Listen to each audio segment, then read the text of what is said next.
Hello, everybody. Welcome. Apologies for the lo-fi episode. I am still visiting in-laws here in beautiful, non non-air conditioned United Kingdom, in these extremely breezy homes built sometime in the 1200s. Um, and they unfortunately the UK has not yet developed video recording technology. So I'm sort of making this video under the auspices of the Prime Directive, but nonetheless, I have cobbled together just with scraps of technology I found in the bogs here audio recording equipment, as well as a way to connect to the internet via mostly implantations in my head. And so I'll be able to send this all to you. But unfortunately, we have no video, so there is no way in this episode for me to convince you that I am not AI. But I, I mean, I assure you, I am human being. Next sentence.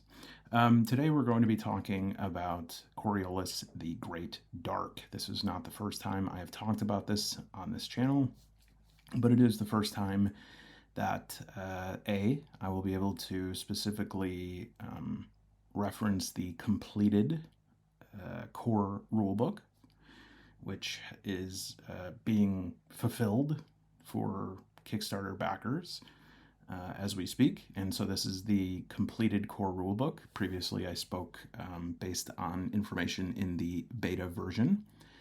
And also we'll be able to take a look specifically at the solo rules written by the father and son duo, who is now, I guess, pretty much the in-house father-son duo of solo writing scenarios for Free League, which you could do a lot worse than Sean Tompkin and Matt Click.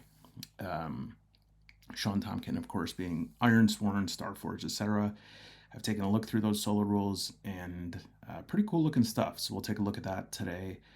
It'll be sort of a 2-part or a 1.5-part video, as long as I don't get too carried away, because I think now that the rulebook is complete, there's not any big surprises or anything like that, other than, I'm looking forward to checking out these solo rules more in depth. They look pretty cool, but as far as the choices they've made with the setting and the storyline, those are now, I guess, like in stone.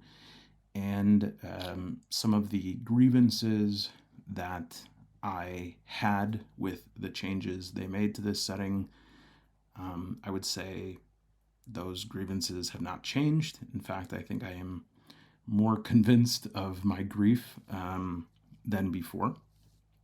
And I did talk about this in a previous video, as well as actually on the Substack that I don't update regularly, but it's wafflealone.substack.com, when I want to bore people to tears even more than I usually do in my brief 43-minute intros.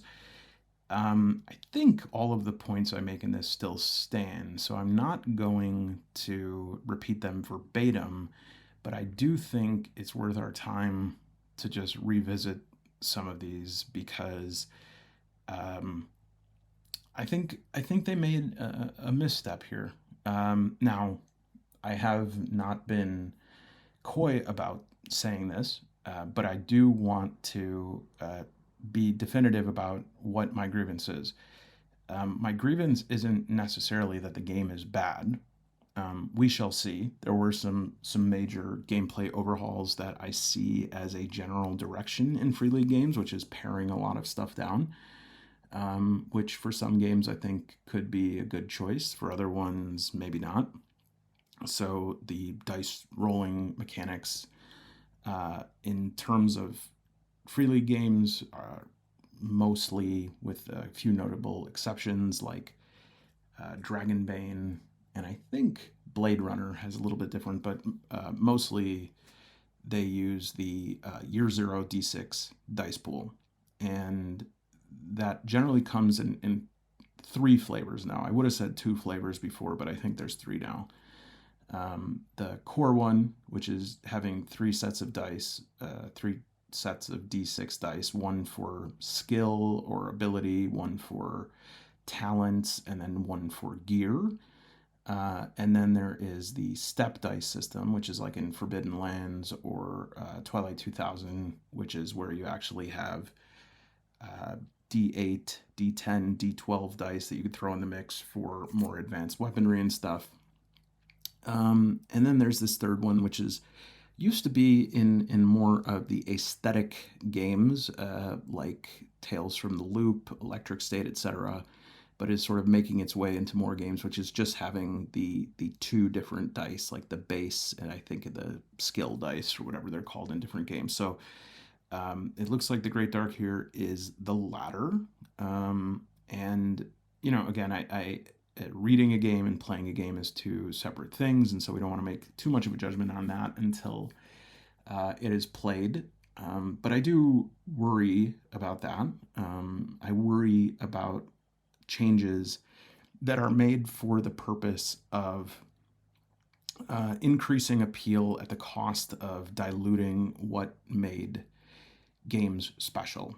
And that doesn't always have to happen. Like there are ways to make games simpler. I believe that don't totally dilute something.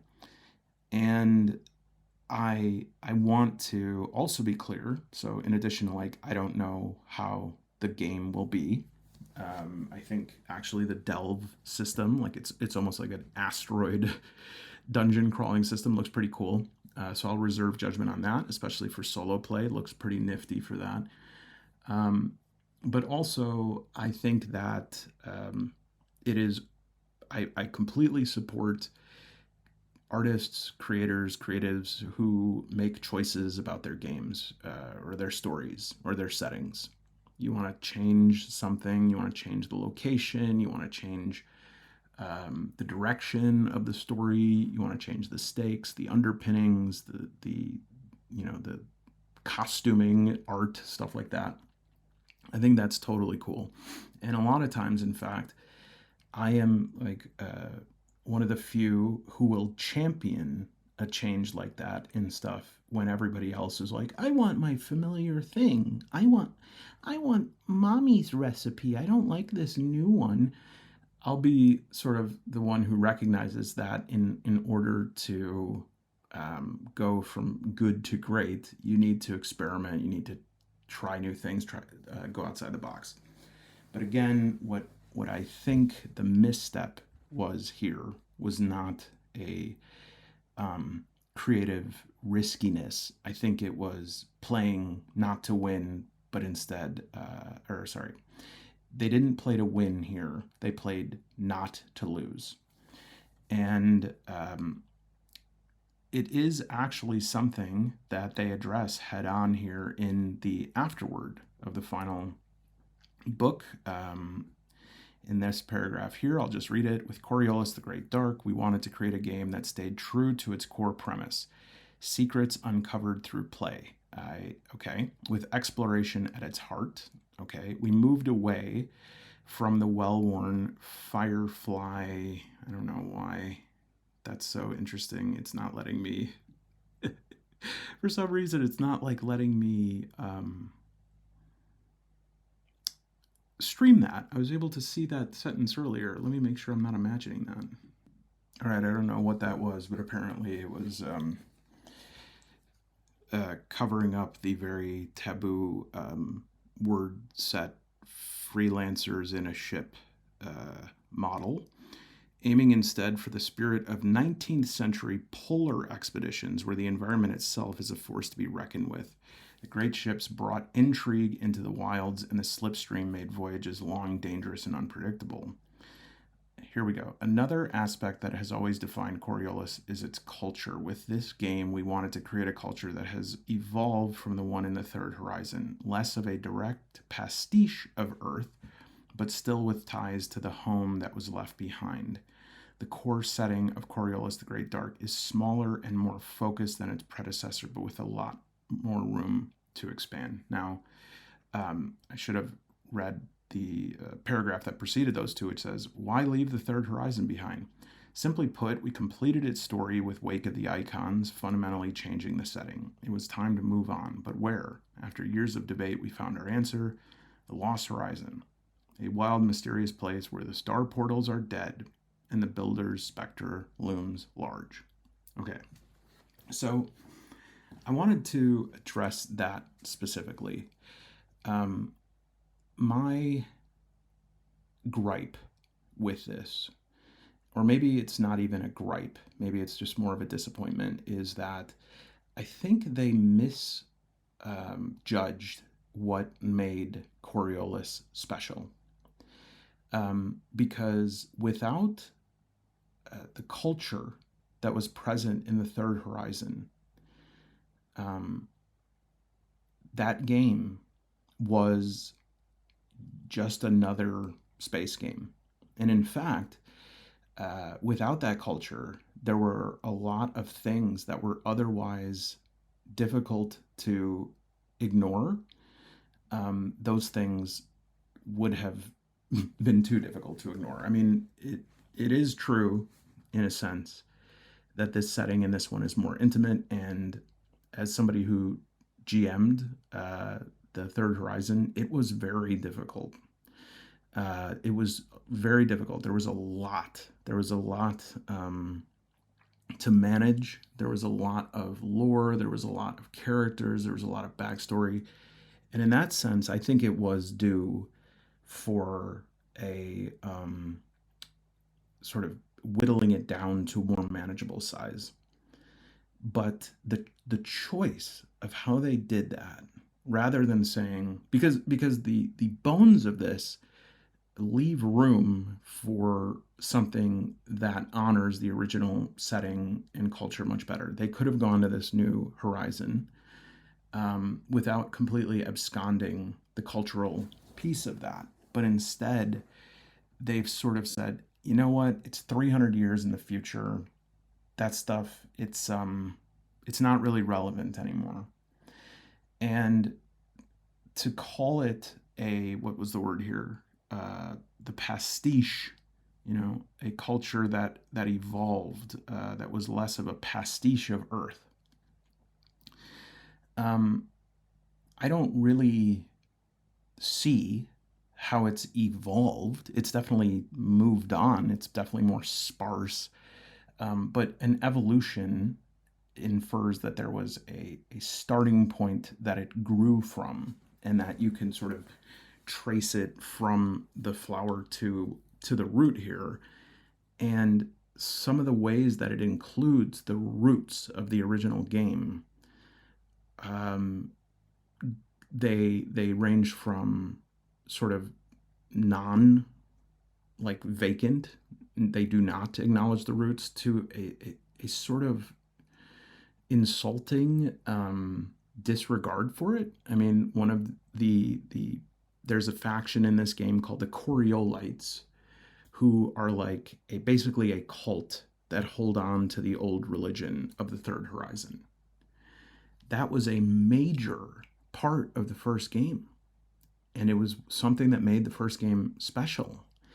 And I mentioned this in the essay. I think I know more about the religion in the Third Horizon than I do about some world religions, I'm embarrassed to say, because it was so well developed. And now it's like, yeah, it doesn't exist.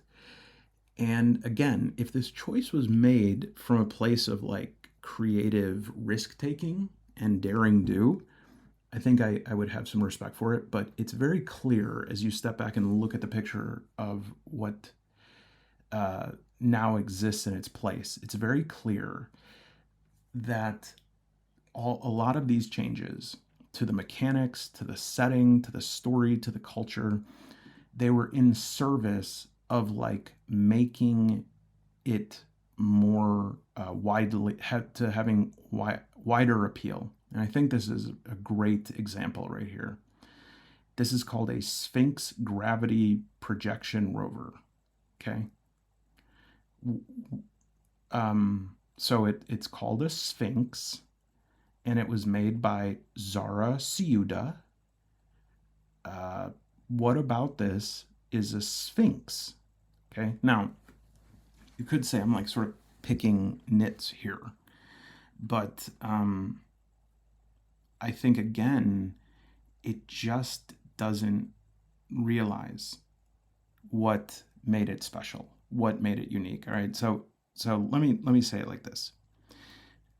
Whenever Coriolis, the original, was advertised, it was summarized with this shorthand. It's 1,001 nights in space, or it's Arabian Nights in space. That description wasn't wrong. It's art, it's clothing, fashion, architecture, even its starships. They all were textured with this Middle Eastern futurism. But to stop there at the texture, the set dressing is a mistake. It's like mistaking clothing for the body holding that clothing up. The truth is that Coriolis was special not just because it looked different from Western sci-fi, but because it thought differently. It was based on different paradigms, and it showed how deeply rooted the Western paradigm of storytelling is present in science fiction, even science fiction that that is supposed to be based in a more Middle Eastern Arab sort of cultural paradigm, right? So like even well, Dune being the most famous example, when science fiction borrows desert landscapes and mystical trappings, it still rests on Western narrative foundations. The lone hero's journey, progress as linear and technological, right? Like lines instead of cycles. Um, it it had a its spirituality, even in something like Dune, where it's like, wow, this is very Middle Eastern after all. This thing is called the Lisan al Gaib, but the spirituality was treated as a sort of exotic flavoring, as a wedge point to create a sort of magic system.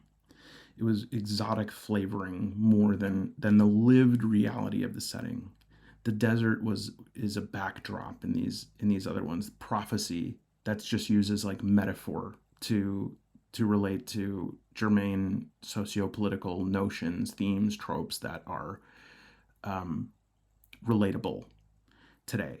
The alien, the unknown, is a frontier, either to be conquered or to be even like explored. The Star Trek, the Next Generation mold of yes, we're this very sophisticated, developed, like end of history civilization that has nothing left to do. We can 3D print all of our TV dinners, and so what we're going to do is we're just going to kind of go out, say hi to people, make sure they don't blow up their planets when they develop warp drive, and have a great time. Coriolis overturned this. It threw it on its head. It was not a Western story wearing an Arabian costume. It was a story that was structured through an entirely different cosmology. And I mean that in terms of fiction and literally pantheon. Uh, in Third Horizon, the divine wasn't a distant metaphor or a cynical manipulation by people jockeying for power. The icons were these gods of fate, of mercy, judgment. They weren't just, they weren't like modern casual praying to St. Anthony to help you find your keys. They weren't belief systems that characters happen to hold or to list on some sort of demographic sheet. They were active, they were an active presence woven into the game's logic, the setting, and the mechanics. You could pray to the idols. Pilots prayed to the messenger before they went to slipspace. Merchants would invoke the gambler. Families would offer a sacrifice to the dancer before getting married. It wasn't an afterthought. It was like the grammar, the lingua franca of their existence, and you felt that. It was a language that people navigated their lives. It assumed truths rather than just like saying, yes, these characters are just like anybody else, but they just mention different things. No. It was real. It was something. It was astonishing. It was a world where technology and spirituality coexisted without irony, without parody, without one being reduced or elided into the other, or one being in service of the other. The icons infused it with weight and mystery. It gave the game this feeling of like destiny that the Western rationalist cosmology can't supply, at least from that angle. And then alongside all that, alongside the divine, was a storytelling structure that was, it was not individualistic. And yes, like obviously there were individualistic threads in it, but it felt exciting to discover things in the game, because when you get so used to the Western storytelling paradigm, you kind of like know the beats, even if you can't name them. Sometimes stories borrow from the Western subconscious canon so much that when the next thing happens, if you stop and go, did I know that was going to happen? You're like, yeah, I did. Like, I did know that was going to happen. The characters weren't atomized adventurers. They were members of clans, bound by family, hospitality, honor. And what do we have now? What do we have in the Lost Horizon? We have guilds, right? And so we have sort of liquidated a lot of this. We have minimized it. We have reduced it to an economic conception, right? And that's important. I mean, I'm not going to be somebody that's like, oh, no, people should just talk about, space and wizards and stuff. Obviously not, but the Gardeners Guild, the Navigators Guild. I mean, like, this is it's just such well-worn paths here now. Like, we know what the Navigators Guild does. Why would we get rid of what we had and replace it with stuff that it's just, we've seen this so much, and we had something that was so luminous. Time was not this arrow of progress. It was a wheel, prophecy, fate. These things like mattered in that game. Even the mechanics, they invited the players into these. You were rewarded not just for like your own brilliance as a character, but how you upheld or defied the expectations of the icons. So I want to say luminous and numinous, but I'm afraid it would sound like a Dr. Seuss thing here. It was though. It wasn't just set design. It was science fiction that was plural. It was built from another mythology, another paradigm, another way of seeing the cosmos, the darkness between the stars. That was so awesome. Like embodying vacancy, it was a counterweight to the dominance of Western sci-fi assumptions, and it opened a door to tell new stories. It allowed you to see. Okay, like this is. So I'm from the U.S. So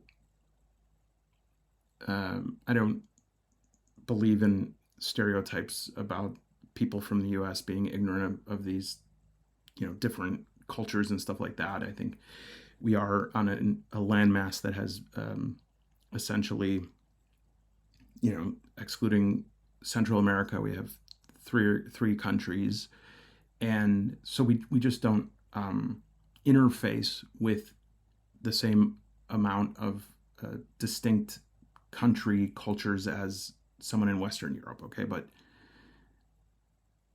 I know that even as somebody who strives to know other cultures, customs, to really understand them, there are times when you look at something happening in another religion or another culture, and you can see that it's so important, and you can't fathom why. It's so important to have a certain amount of social strokes given to somebody before you enter their house. And I think about the amount of times that I just would come home, and 55 would just be already laying on my couch, eating brownies that my mom made for me or something, and it's like there was that discovery there, and it was really special. Prayer mattered in that game, and destiny had a different sort of weight. It wasn't the destiny of like Conan the Barbarian. It was destiny. It was something being woven. And so, anyways, to jettison all this in favor of something approachable, it just feels like it misses the point entirely. What made Coriolis unique was not that it was difficult. It was difficult because it was different. It showed us the universe could be told from another perspective, even in parts where I didn't really get it, or I didn't even really like it sometimes, like how it would say, I would say, that's okay though, because that's what happens when you encounter different types of storytelling. You don't get it sometimes. It had a different cadence. And so, if I'm in a Muslim country and I hear a call to prayer, I understand that. I don't get it, like in the marrow of my bones. I don't have that same relationship to that. And so I can understand it, but I'm not from it. And so it makes what may be banal to someone else special to me. And that horizon is gone. And I know that this is where the apologists of every lore destroying uh, uh, the people who same people when they made all the Star Wars books into legends or whatever, hey, just do what you want, it's a game, just make if you want to play in the third horizon, go ahead. Yeah, I know, but like y- you have to be obtuse to not see that there's something appreciably different about playing in a setting that is being supported versus one that is um, over. It's gone. It's not getting any new stories. Um, I just feel sad about it, and it would be one thing to just move on from it, but if you read this, there are parts of this that almost make it look like the people in this Lost Horizon that still follow what happened in the previous game are like zealots. That sucks. That sucks. To me, I mean, I'll just say what it feels like, and this might not be totally fair, but it feels kind of like selling out. Most people won't really like that. They won't get it, but most people who don't know about it, they'll be like, "Well, what's your problem? Just enjoy it." And we'll see. Let's see if we can enjoy it. Um, I think that all hope is not lost. Even at the end of this afterword, it says, if there's one thing about the Lost Horizon, what does it say here? there's always hope, which is, that's very popular now too, this sort of solar punk thing of like, oh, it's all about hope. And it's like, yeah, I mean, that in and of it, I don't want to make out other cultures to be sort of like cynical or something like that, but I think I'm not out of line here in saying that that is a Western canon notion, right? Like, oh, there's always hope. Just wait till like the little guys, they all get together, and for some people, that's not cathartic. That's a joke. For some people, there's more catharsis in stepping back and realizing this grinding wheel that you are a part of and saying, you know what? We're stuck in this wheel, but we're stuck here together. But it's the Western individual notion of like, no, I'm not going to be stuck in this. Me and a ragtag group of, there's going to be one guy who like flips a wrench and his name's like Clank. And then there's Ace Spreely. Ace, yeah, doesn't say much, but she's good with a laser pistol. All right, I'm getting ridiculous. Let's talk about the solo rules. Half an hour. This video is gonna take. Look at this. You don't need to know anything from the previous game. You don't need to know anything. All right, so this is a delving game, and I actually think that's cool. I think that is the last thing I'll say here is that rather than leaving this with a sense of like, why didn't you make the game how I wanted you to make it? Here's my question, and this question comes up more and more and more as there are more and more recycled IPs. Why couldn't you make this a new game? Why did you have to make the other game into this game? That's my question. That said, if we look at it like, basing an outer space sort of thing on polar expeditions, that's pretty damn cool, right? And so this is set up as a delve. And I think that what I like about that, just in, not even speaking about solo specifically, but I think especially for solo, is that that just creates a really good gameplay loop. It creates something that is very mentally manageable. Like the schematic is very manageable. Now, that is something about the first game that was tough, was that rather than discovery in terms of like delving and finding artifacts, a lot of discovery in the first game was like intrigue, and there were lots of people double crossing and splinter agents and stuff.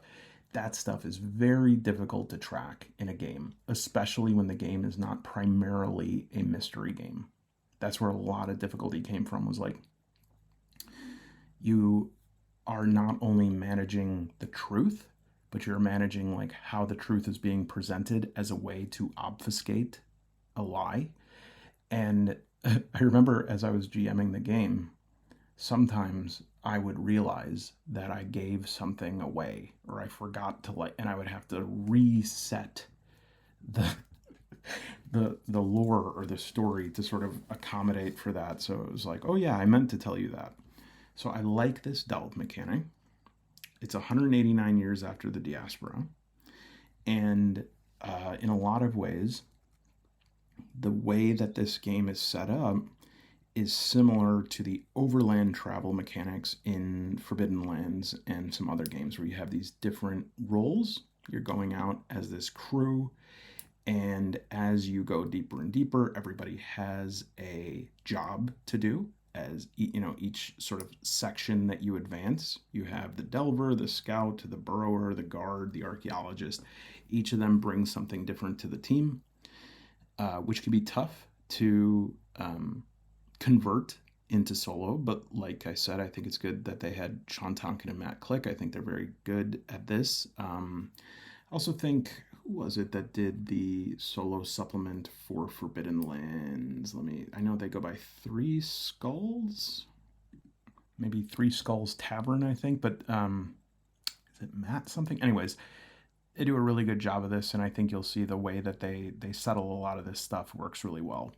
And the idea is that, you know, I got really excited because the inciting event for the whole situation in the Lost Horizon um, was in the original game. There were two of these like sort of generation ships, and one of them, the Nadir, got lost on the way, and there's no telling like whatever happened to it. People don't know if it got destroyed, if it went somewhere else, if it, they all went mad and, there was a mutiny, if it fell into a wormhole, whatever.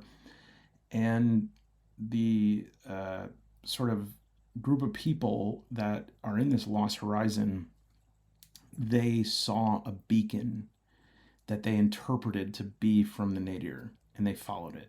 But when they got there, or when they got to a point where they thought they'd find something, they found like an empty solar system or whatever area of space. And they were kind of screwed because they really didn't have enough to keep going. They didn't have enough to go back. And so they had to go around and sort of make do by mining on these asteroids. And so that's basically what's going on in this game is as they thought they were going to just have to do this for a while. Let's get some resources. Let's rebuild the drives. Let's, fix up the ship. Well, over time, they, got more and more built on these asteroids to the point that there is now Ship City, which is like they just kept building out into connected space stations and ships that became like permanent parts of this. And so it's this big city that's kind of just built scrap by scrap around these asteroids. And so people that are there, they are doing these delves. I think that's a really good way to frame all of this. And also really good from a solo perspective, again, just because it gives us a more manageable way in, right?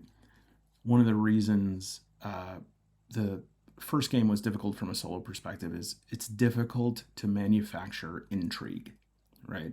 Because as a solo player, it's always hard to come up with a way around both knowing and not knowing something, right? So like, or at least it's a different kind of enjoyment that you have to come into something with if you know that like a big part of the plot is that this person says they're on your side or they're not. You have to figure out a way to sort of manage that. But with this, there can still be surprises, but it's an actual delve discovery. Okay. We have these factions, which gives us enough to create political tensions. And I also like the Gardeners Guild is, they say it's kind of like a minor guild, but they are responsible for creating what is a very lush plant and food source. And then you have the organized crime. You'll never guess. Here's a quiz. Don't look at the screen. Which of these is the organized crime one? Ready? The Gardeners Guild, the Machinist Guild, the Navigators Guild, or the Black Toad Syndicate? You'll have to buy the game to find out. But, so yeah, that's enough to create enough of like an emergent plot, and you don't need to like worry about what is the ultimate fate of this governor or this ambassador's wife or whatever it is, right? There's a lot more space to build here. So in that sense, it works really well for solo play. The idols are all but gone. So as far as I can see, praying to the idols is no longer a special thing of the game. Instead, they are replaced with a questionable mechanic in the game. And I really do mean that. I'm not trying to like just throw shade for the sake of throwing shade. I just can't decide how I feel about the Garuda, And you can see here these birds that everybody has. So on one hand, um, they weren't able to mine these asteroids very well at first because of the blight, which again, we've heard that mechanic before, but these birds, which they describe as either like aliens or constructs, not only are they able to navigate the blight, they also sort of reduce it. So if you think of something like radiation in Mutant Year Zero, they reduce the radiation effects. And I guess it's since we're going with this mining expedition thing, it's like canary in a coal mine, but it's as if the canary like absorbed the radiation for you, or whatever, uranium deposit or chemicals, poison, whatever. And it's very interesting that they call this like, there's three of them: the ward, the guide, and the specter. So the ward bird is a protector of the group. The guide is like, what is it? What is it, girl? Did you find some ceramite scrap tech? And then the specter, which is basically like a telepath. Whole bird generation system, a leveling system, which is different for solo play. And you also get crew points, which I think is also kind of cool. And in terms of the sheets, you have the explorer sheet, which, usually when Free League has been moving away from this with the new Alien game, like having these pitch black page backgrounds. They don't work as well in terms, like some people have a really hard time with that contrast. I think this is pretty good simply because they have this, what is this, cream background for the places where the text input. It's really a nice contrast. I think it looks really cool. The dice for this game are really, really cool. They look awesome. And so you have your character sheet here, but you also have a crew sheet, and then you also have this delve log, which this, I believe, is for solo specifically, and it looks super, super clean and nice and easy to follow. As far as I can tell right now, there's nothing form fillable yet, so hopefully that comes soon. But another thing that we will lose out on in solo mode, at least in the way it's originally intended, is these maneuvers, which I guess you could think of as like combo attacks, which I also think is really cool. Vehicles take a more central role here, which it seems like the instructions for vehicles are easier. And I like that because, truth be told, I have not had too many really memorable vehicle experiences in games. I usually view vehicle usage as onerous, time consuming, and like something where I just feel like it's this additional accounting that I have to go, oh, right, I have to do upkeep for my ship, or in Coriolis, it was, I have to pay for it, right? Because there was like no way to get a ship that was worth anything up front. The character archetypes are interesting. You have the artist, Pedro Pascal, esoteric. What are the subtypes of esoteric? Spice engineer.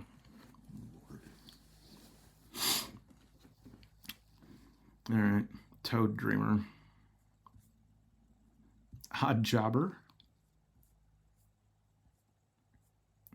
Yeah.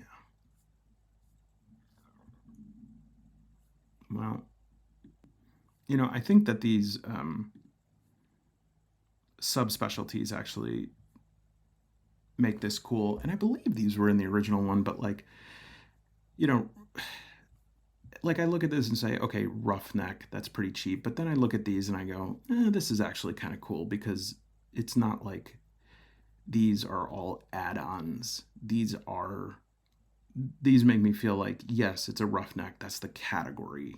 But in terms of what you are is more specific to this. And so you get a free talent with each of these. Pedro Pascal. What's this one? Scoundrel. Okay. It's apparently different than odd jobber. Yeah, these are there's Pedro Pascal. These are very bland, but these ones are kind of cool. Kite operator. I'm seeing a lot of exo specialist art as usual. Awesome. And the dice, you know, here's something you got to know about year zero. I think I've seen some discussion online about people just being like, these odds aren't very good. Well, that's because you're used to starting the game and being like, okay, you are pretty much going to wreck everything in your path. Year zero is about risk and reward. It's about pushing your luck. It's a slot machine. That's what I love about it. That's why I get the special dice for it, because you have that split second between the rolling of the dice and them settling into place. You don't need to count anything. You don't need to add anything. You just say which are ones that showed up with the picture, with the good picture, and did any of the bad pictures show up? And so, yeah, you're supposed to push, or at the very least, you're supposed to feel agony about it. Now let's take a look at gear bonus here.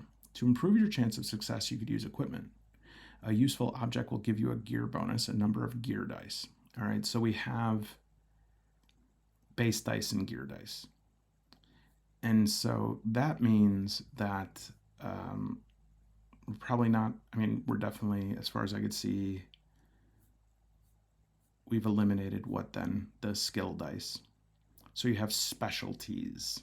Let me actually look for the dice rolling page. Yeah, so we have attributes, and then talents, which can range from +1 to +3, which basically tells you how much they can add to a dice roll when you're doing an action that relates to them. So this, I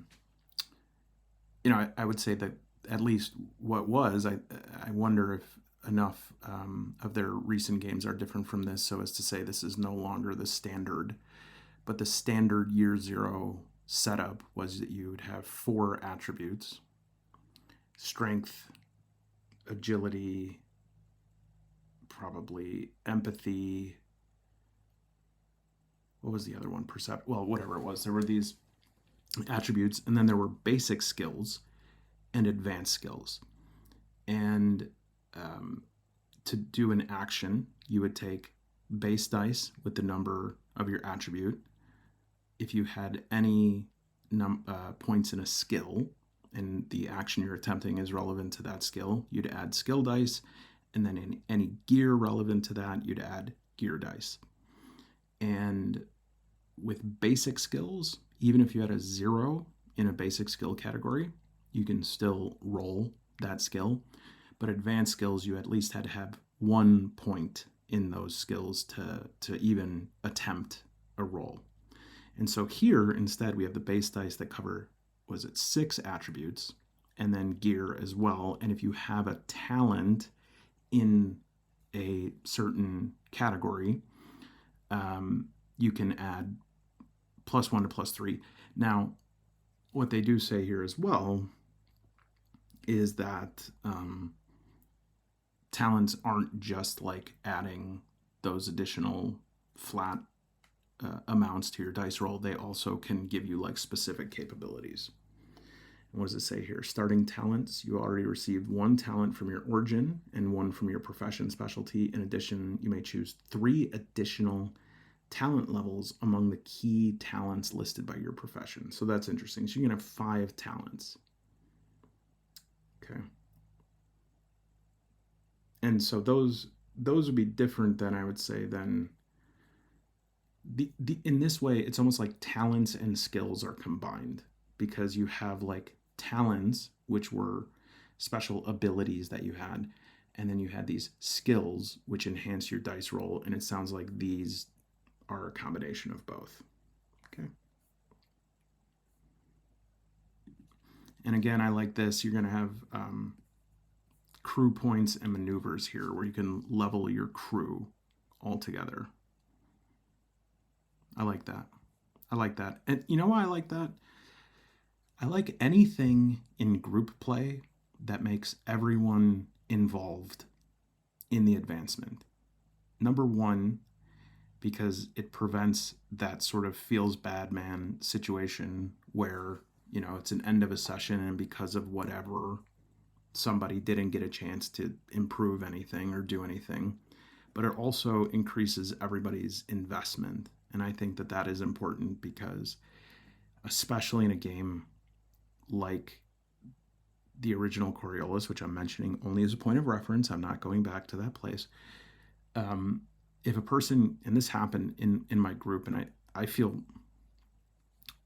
don't feel responsible for it, I would say completely, but I do feel some regret about choices as, it's hard. Hindsight's 2020, etc. But there was one person who just, they felt like they weren't a part of what was going on. And it was tough because they were not a naturally proactive person in that sense, especially for something they didn't understand yet. And so here, to right off the bat have this thing of like, hey, we're developing this crew. This crew is sort of a character of its own. I think that's cool. And then including vehicles right on this as well. I think that's a good choice as well, because otherwise vehicles, when you get them in many games, you're kind of like, okay, how do we do this again? What is this? Oh, I didn't expect this, or like I forgot about this piece of things. All right, so here is an example of mechanics. You can see something like Defender here at the bottom left. This is just going to increase the roll, essentially. Or I guess, no, it's increases the amount of base dice rolled per talent level. And so the same thing with demolitions under it, etc. Some of them are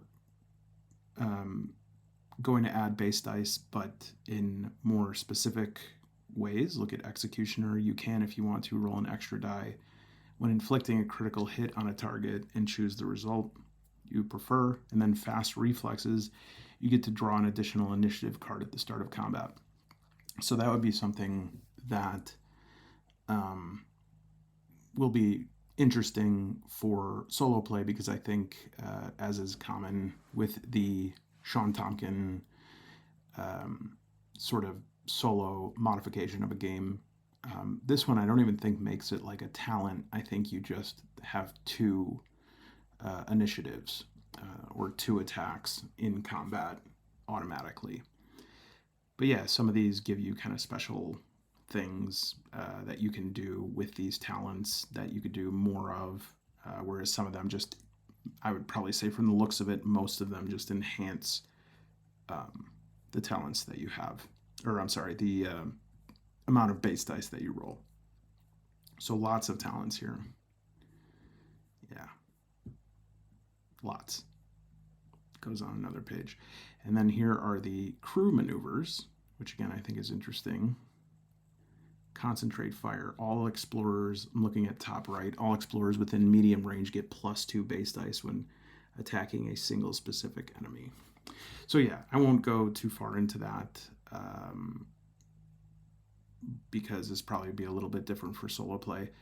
I'm going to scan through the rest to see if there's any important mechanic stuff that's going to differentiate, and then we'll go into the solo play section. Here are all of the actions and reactions. And I think in the original game it was like one short or one long action, one short action, but here it simplifies that into you can move and perform one action and you could do a free action, which, just a word to the wise, it's free, so I shout every round of combat.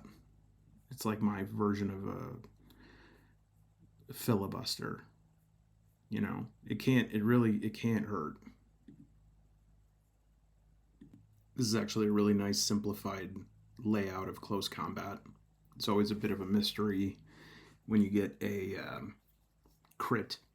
And here it just says, bottom right, if you roll one or more sixes, you hit and inflict your weapon's base damage +1 for each crit beyond the first. If you roll no successes, you miss.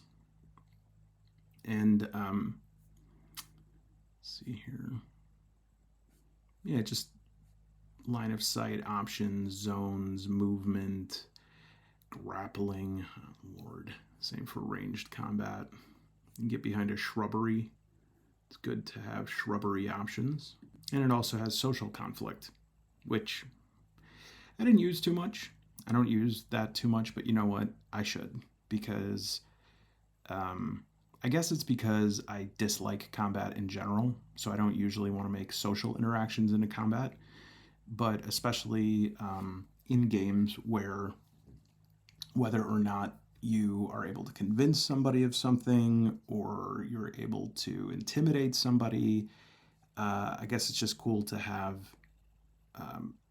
set mechanics for how that might turn out, especially in solo play where you want to really randomize the path of things and might have a harder time figuring out, like, gee, did that person buy that? And you don't want to just reduce it to like a simple 50-50 fortune roll. Now, in the first game, there was radiation. There was HP, obviously, with accumulating trauma. And what was the other one? Like mind points, which I think was like to use your skills. But you now here have hope, heart, and the third one, and HP. And I like that they have heart to track this blight, even though it is going to function much like radiation, but naming it heart will allow it to intersect with some other things as well. Explicit vehicle actions, and obviously the vehicles here are going to be more than just starships. In fact, I would imagine that most of them are like mining equipment, sort of treaded vehicles and stuff like that. Chase mechanics, and a whole section on the damn bird. Get yourself a batch of Garuda. Yeah, this could be kind of cool. I think this would be cool too in solo, because you have some sort of NPC-ish companion at all times that just allows you to inhabit a scene. It's just hard, even having like in Forbidden Lands or Dragonbane, just like a horse, it just makes you, it makes imagining self-dialogue a little more bearable, immersive, like just having anyone or anything to witness or hear what you're saying. So this, I think, probably be good. And they have different powers based on the type of Garuda they are. Dimensional flitting. Phoenix engine. If broken or even dead, if killed within the last shift, the bird comes back to life and regains all its health. Wow, that's powerful. Good to see that they still have drugs, and Arash is still there, and they've added gruel. Gruel is very important. And Dusk Hat. You got to appreciate the people throughout history who have sort of been the person who's like, I know Dusk Hat isn't real, but there are many forms of that. And there's just been people throughout history that are like, look at this graying fungus. I'll take a bite of it. Obviously, delving gear, which adds pretty cool axis of play, and then it looks like this supply points is an abstracted metric that you can just say whether you have what you need or not, rather than being like, oh, how many grappling hooks and what are those little things called? The things you have, like the belay.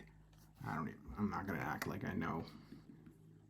Things we don't talk about on YouTube, but are definitely pretty cool looking. Oh, look at that one. suits. Nice. Finally, some good pictures. The cricket. Nice amount of weapons, inventory. Gosh, this has to be Martin Grip. So cool. And the notebook and pen. Yeah, it's a lot.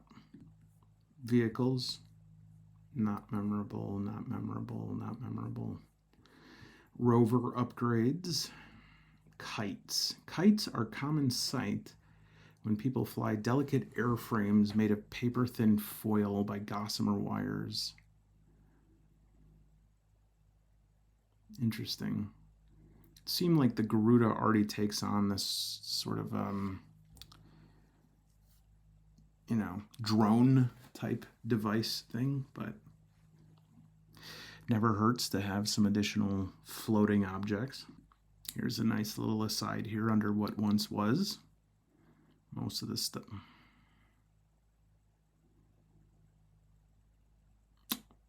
Yep. Very compressed timeline. About 200 years. To now, 189. So another piece of the Garuda is that it indicates that there was some sort of civilization or conflict that happened in this place. And there are these glyphs everywhere. And unlocking these glyphs are going to be important in terms of creating exploration goals.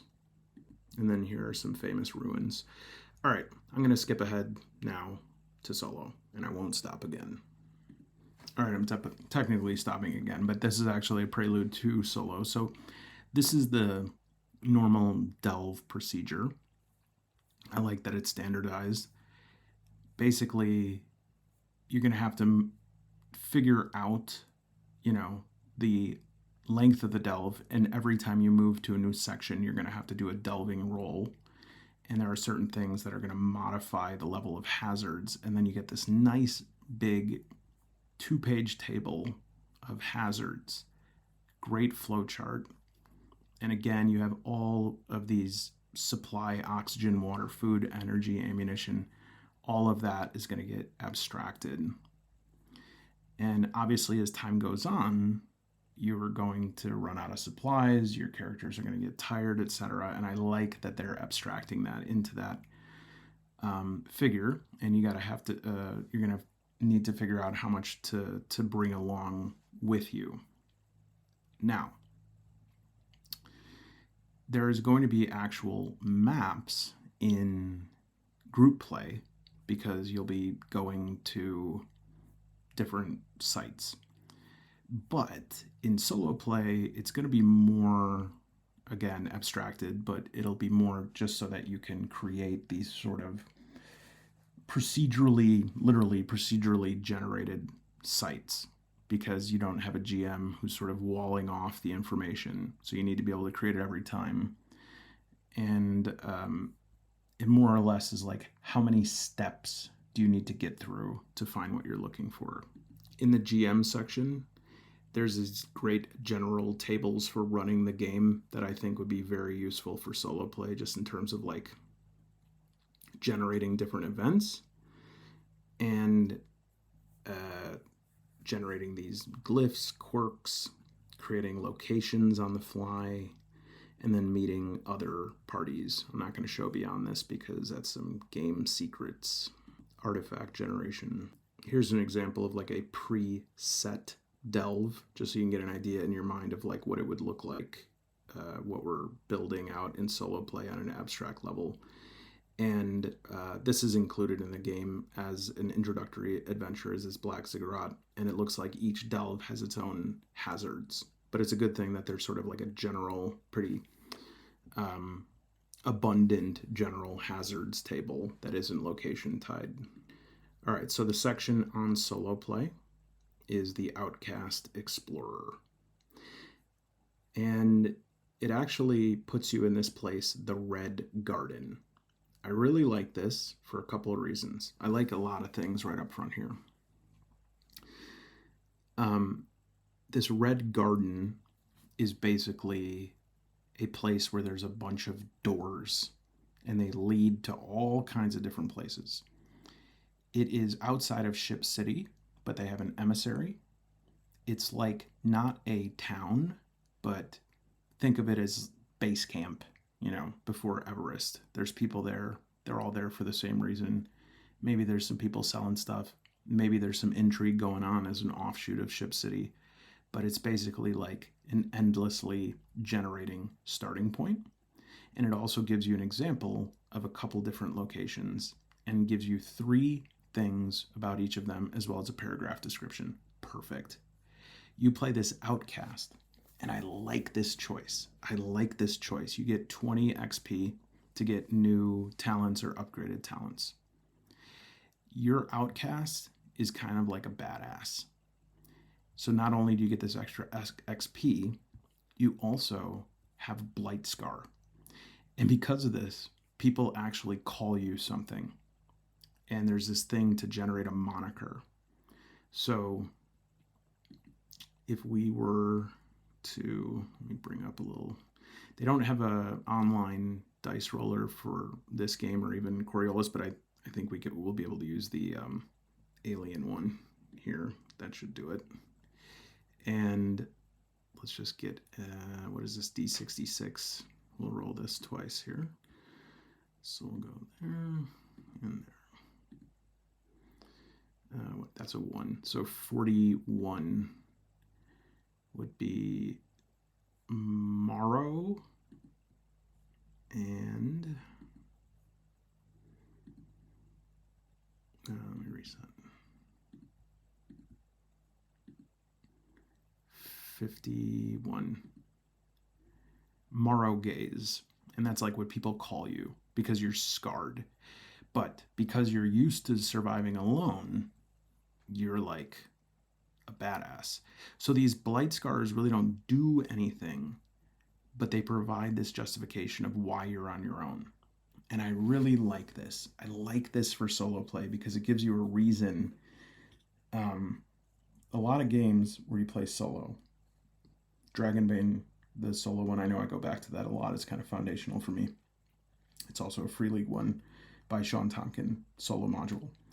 You have to ask the question very often of why in the hell would I be going into this extremely dangerous situation on my own? Well, in this, nobody wants to be around you. You're sort of like you're an outcast, right?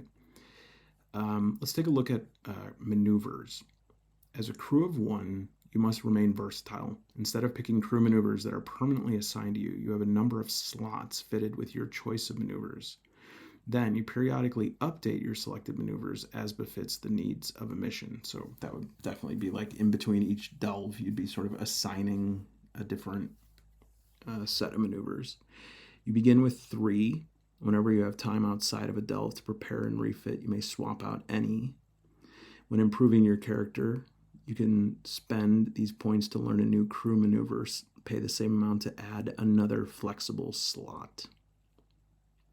As with talents, do not choose ones that solely rely on other crew members, such as command, feint, and 1 step ahead. And then you get some bonus bird power, and you gain 1 advanced bird power. Here's reasons that you are an outcast as well. And you're going to have to manage all of the roles.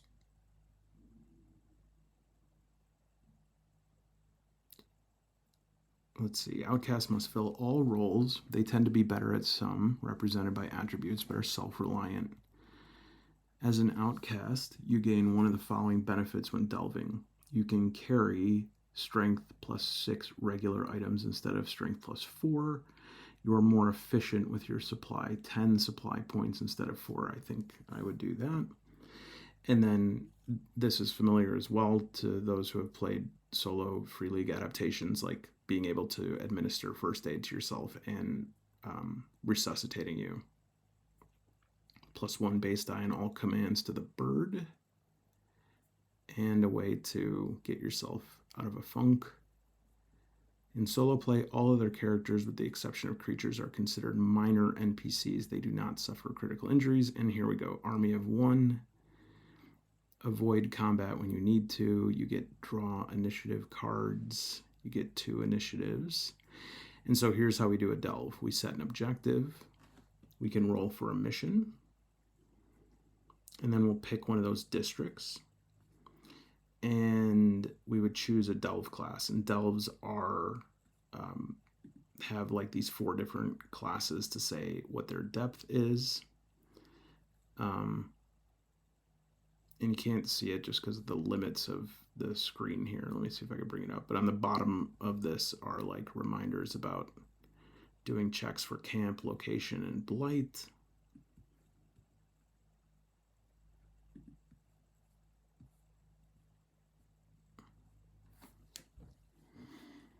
Perform a deep scan before. So you get a bit of a map. It's kind of a way to hand wave, like getting to know a little bit of how much you know in advance, and then populating a delve. So you do a delving roll. Each success moves 1 zone.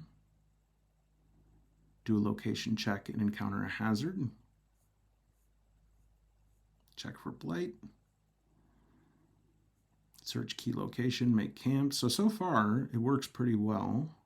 If you roll 20 or greater on your location check, which I assume you're going to add. After successful delving, roll 2d6. This is called a location check if you want to use your deep scan bonus to improve your chance of discovering. Yeah, so as you get closer, you're going to increase that by 1. And then you'll have found your area. And I like that because it does randomize it. I imagine it'd be frustrating if you keep progressing and you keep just having terrible rolls. But at a certain point, terrible rolls become almost impossible because you're going to keep adding to that roll. But at the same time, it's not saying, oh, okay, you have 12 steps, and then you're done. So I think that's a good idea. In fact, in the game that I'm finishing up right now, which is uncomfortably called the Outer Darkness, which I didn't even think about, Great Dark, Outer Darkness, has a similar system for generating missions or quests. So then we do crew points on our own, and here's some solo tables. We have just a basic yes-no oracle, magnitude, reactions. Let's check out these spark tables. So this is interesting. I've seen this before, these facet sparks. So I'm just going to say 3122. Destroy, disappearance. Okay. We'll say 4416. Foul, corrupt, and 35. Investigator. Delve events, camp trouble, costly outcomes. All pretty standard, but nice. This is nice. I mean, in terms of, and then instructions of how to go beyond the Red Garden when you get kind of sick of that. So let's see here. This is an appendix, and at 302, 301. So I'm just seeing how much solo. Nice, very nice amount here. So 285, so 17 pages of solo rules.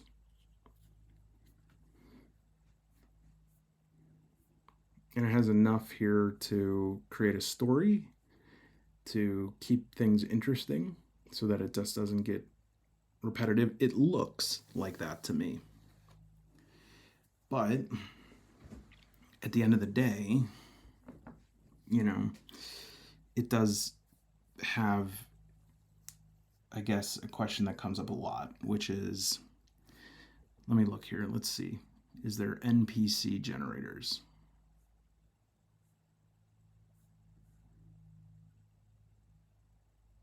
Mm-hmm. Yeah, this right here. This line right here. I want to figure out like what this is. This is sort of the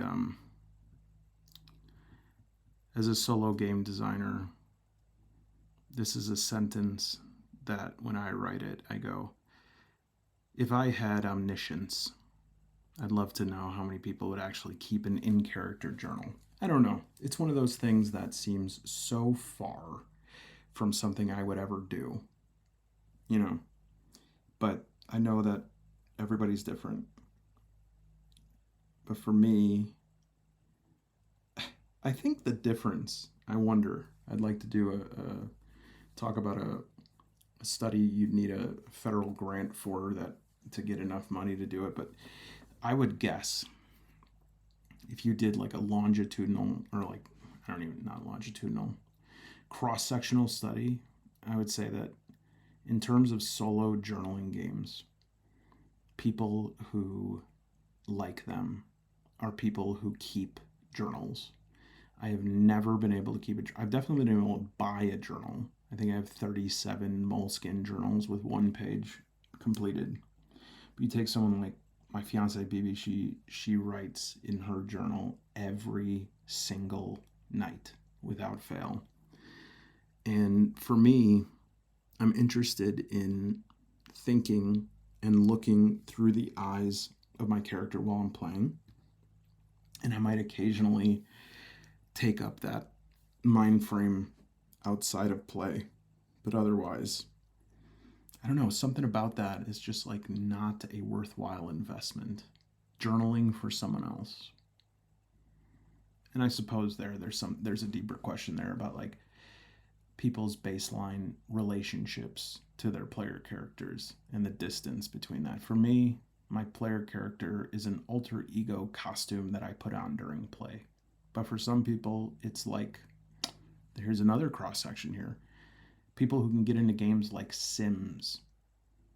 For me, I was always like, why would I want to play a game about living a life when I can just like go do that? Even if your life kind of sucks.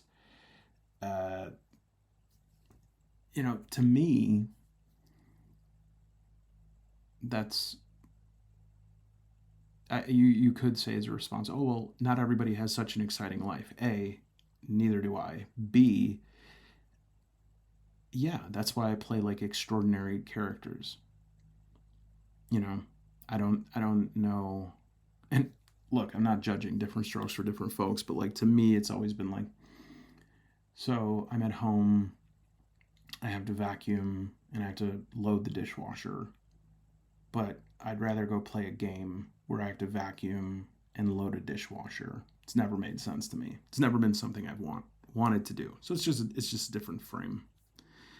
But in terms of NPC encounters, within the solo section, we could use these facet and character sparks, maybe delve events, discovery details. That's good. Alternative path, you get a +1. And I'm just going to look through the core rules. So this is NPCs in terms of like, I think of the bestiary. But this I would say is more combat. Great picture. It's a good delve diagram. And this can give a background to it as well. That's cool.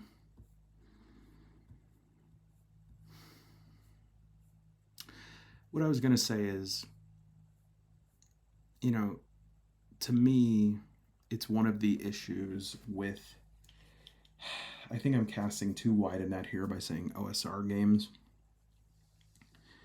But, okay, for example, in Dragonbane, Alone in Deepfall Breach, it kind of that solo supplement's 8 pages. And it gives this thing that's like, hey, when you get tired of this, why not go into town? Which, one of the things is like,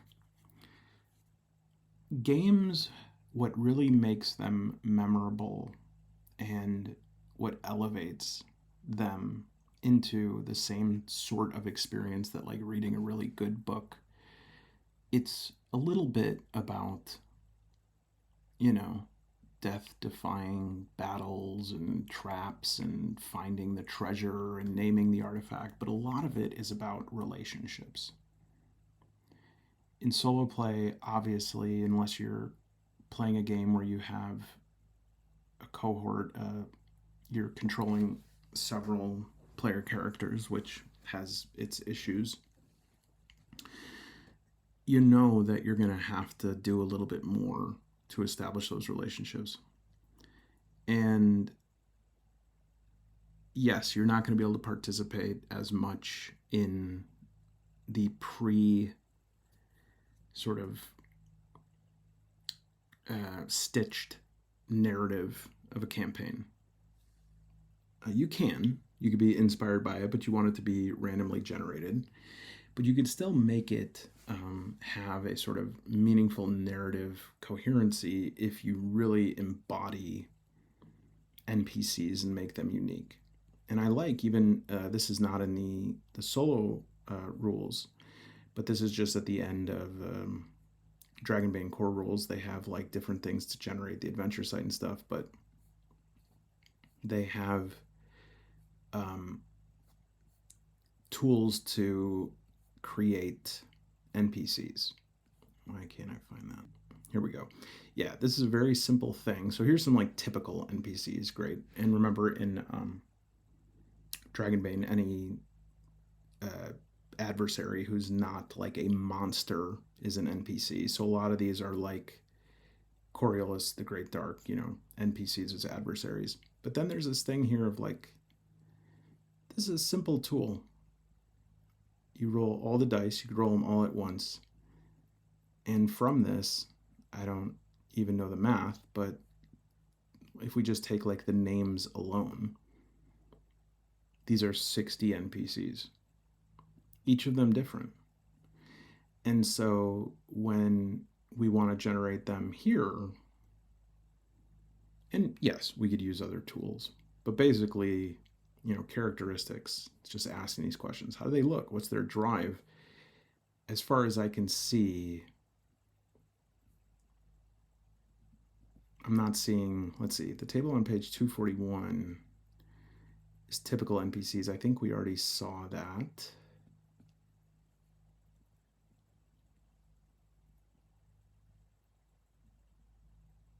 And then it says chapter 2. So the 241, I think, was the table that yeah.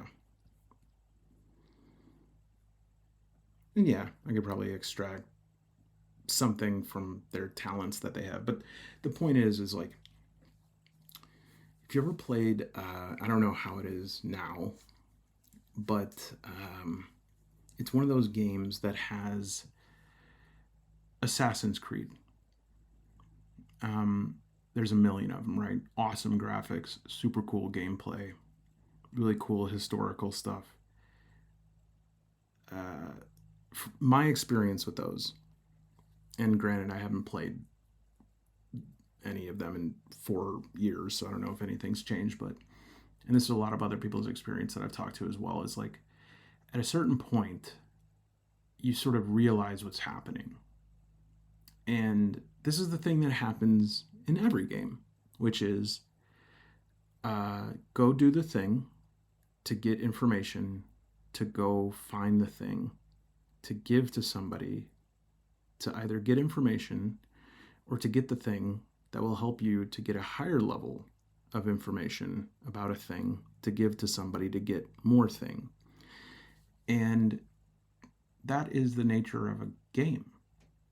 But at the same time, one might say that the strength or potency of, or hell, the fun, the more fun a game is, the more it hides that, or it layers it, it bundles it in beautiful clothing. And I think what does that more than anything else is relationships. So without a strong system for developing NPCs that have conflicting motivations, that are their own people, they're not just in service of your adventure, at a certain point, I would have to push outward here, or else I think probably within, I think it's got a pretty good system going. I bet you I could play 15, 16 hours of this before I was like, all right, I got it. I get what this is.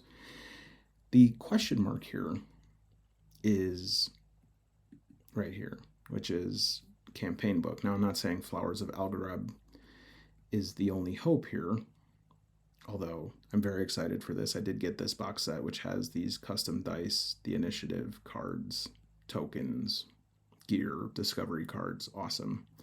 This is only for GM. I think this is the expedition book that the players can use. But the question is,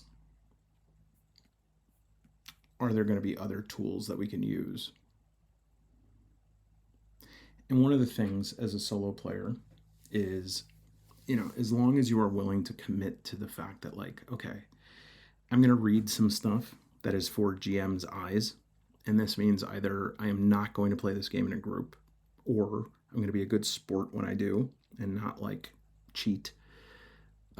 You can read these adventure campaign supplements, and it sort of like loads up your fiction meter, we might call it, so that you can have more awareness of the tools and tropes and pieces that are at your disposal.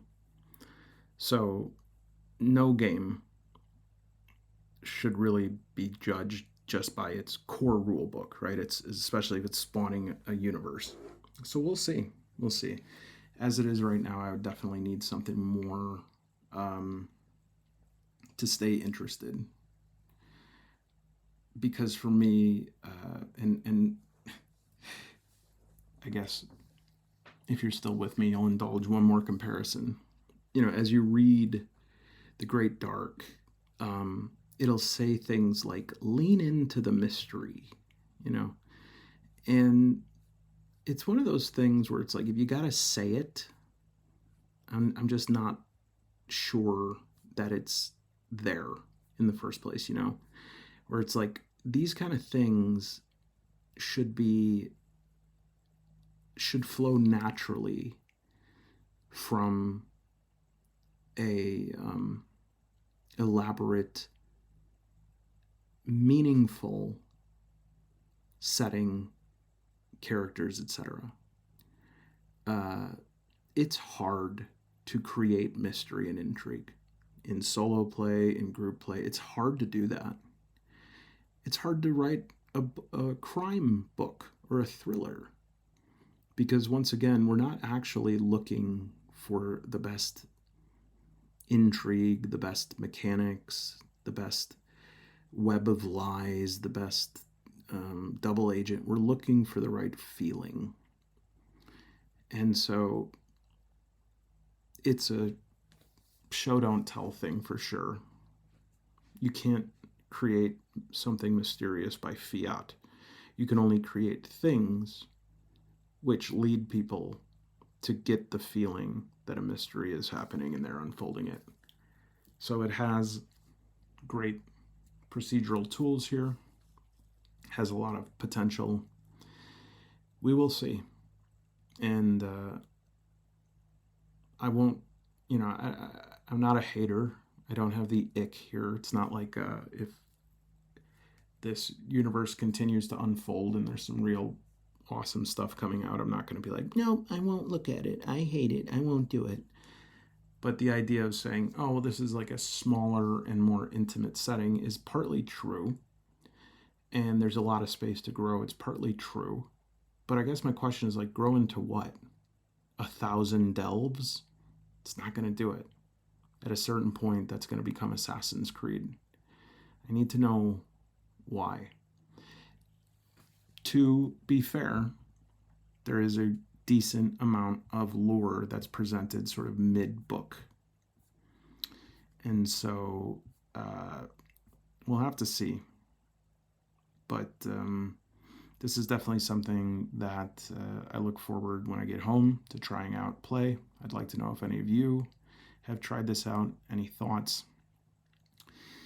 But yeah, that's it. And I hope you enjoyed whatever that was. See you soon.